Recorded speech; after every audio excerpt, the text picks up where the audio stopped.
So at Lake Louise this morning, $12 to park now here for the day. You know, in all seriousness, kind of sucks because it didn't used to be that, but there's so many more people coming here nowadays that they need to improve the infrastructure. They need to kind of keep an eye on numbers, and hopefully that money goes towards kind of caring for the park. So to be fair, I mean, $12 for the view you get here is pretty incredible.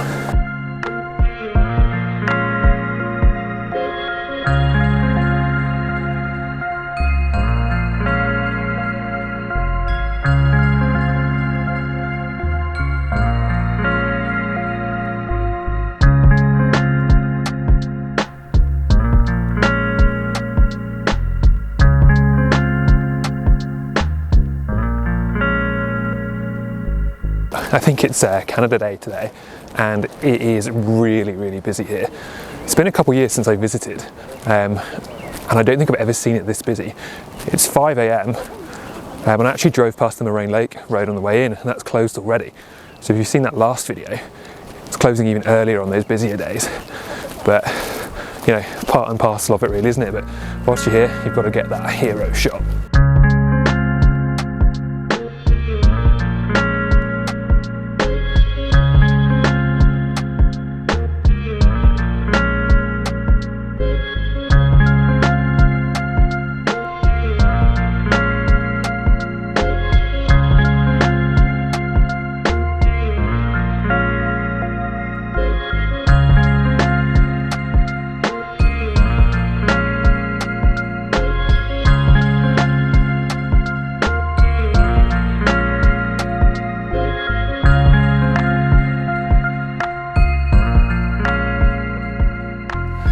So I got my hero shot, and now I'm heading up to Fairview Lookout. It's a lookout just over the lake that primarily gets views actually back at the hotel, kind of the opposite direction from where everyone wants to take a picture. But once you've got that hero shot out of the way and your mind's a bit clearer, you can kind of start hunting out maybe more original compositions. It's about 1.8 k's from the lake up to the lookout, all uphill, so that's why I'm a little bit out of breath. But we're going to hike up there, should take about 20-30 minutes, and then hopefully we can see if there's any shots to be had.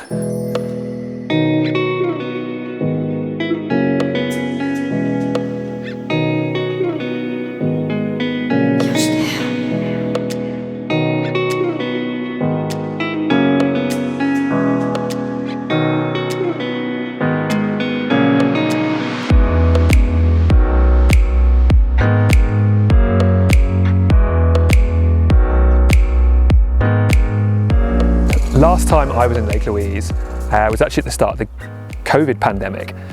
So all the tourists had left. Banff was at 90% unemployment. It was like a ghost town, but all the parks around were still open for a while, so you could come and visit. So I reckon last time I was at the lake here, it was me and my friend Carl, and that was it. Like, incredible. You could get these locations all to yourself. Obviously it's pretty busy today. It is Canada Day and it's hectic down by the lake. But it's amazing to see so many people kind of getting outside as well, and Parks Canada are doing a great job and kind of instigating a few more kind of bits of infrastructure and shuttle buses and everything as well, making it a bit more manageable. But that's why it's important to, once you've got your hero shot and you've got that photograph that you've kind of seen before, have a little hike around, pop up to some of the lookouts, and you're going to get some different shots and also some time to yourself. So definitely worth it.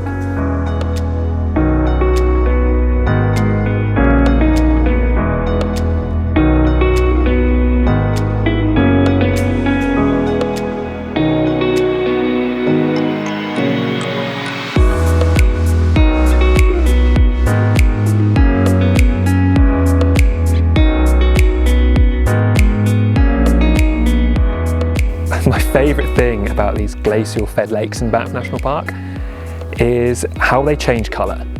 So first thing in the morning they're going to be kind of a deep blue, and then as the sun comes out and starts reflecting on the lake, it's going to turn this absolutely brilliant turquoise colour.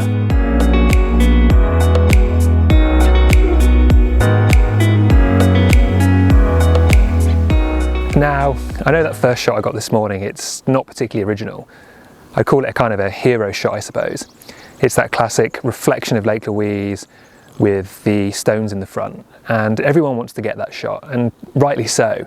whether it's a selfie or you stood on the rocks or just the foreground themselves, but that reflection is kind of the iconic photograph of Lake Louise. And I suppose the thing is, there's a bit of snobbery sometimes in photography where people think, oh, you know, I've seen that shot before, you're not being original, you're just kind of copying other people. But at the end of the day, I think you should always get that hero shot. And a bit of an analogy I kind of thought of the other day is, say, somewhere like Lake Louise, this is the Brad Pitt of landscapes. At the end of the day, I know exactly what Brad Pitt looks like. I've seen him in 100 different films. I've seen heaps of different pictures of him.